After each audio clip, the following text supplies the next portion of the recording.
ઉપનિષદો પ્રમાણે ભગવાન વિષ્ણુજીની પૂજા કરવાથી પિતૃદેવતા સંતુષ્ટ થાય છે. ઇન્દિરા એકાદશીના દિવસે વૃક્ષારોપણ કરવાથી ભગવાન વિષ્ણુ સાથે પિતૃઓ પણ પ્રસન્ન થાય છે. ભાદરવા મહિનાના વદ પક્ષની એકાદશી તિથિ છે, જેને ઇન્દિરા એકાદશી કહેવામાં આવે છે. શ્રાદ્ધના દિવસોમાં આવતી આ એકાદશી ખૂબ જ ખાસ માનવામાં આવે છે.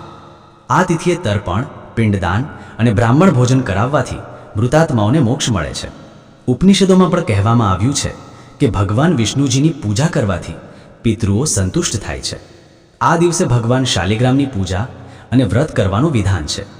કોઈ પૂર્વજ જાણીએ અજાણીએ કરેલા પોતાના કોઈ પાપના કારણે યમરાજ પાસે દંડ ભોગવી રહ્યા હોય તો વિધિ વિધાનથી ઇન્દિરા એકાદશીનું વ્રત કરીને તેમને મુક્તિ મળી શકે છે.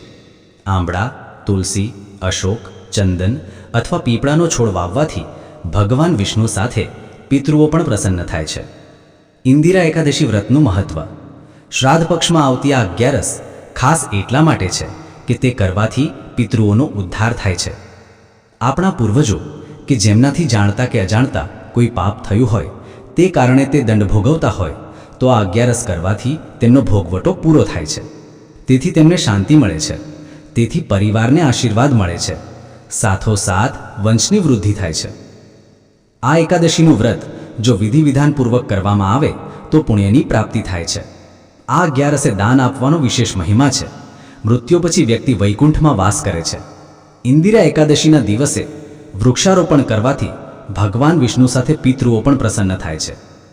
ઇન્દિરા એકાદશીના દિવસે વૃક્ષારોપણ કરવાથી ભગવાન વિષ્ણુ સાથે પિતૃઓ પણ પ્રસન્ન થાય છે. ઇન્દિરા એકાદશી વ્રત કથા. ભગવાન શ્રી કૃષ્ણે ધર્મરાજ યુધિષ્ઠિરને ઇન્દિરા એકાદશી વ્રતનું મહત્વ સમજાવ્યું હતું. જેમાં શ્રી કૃષ્ણ ભગવાને કહ્યું છે કે સમસ્ત પાપ કર્મોનો નાશ કરનારી એકાદશીમાં ઇન્દિરા એકાદશી ખાસ છે.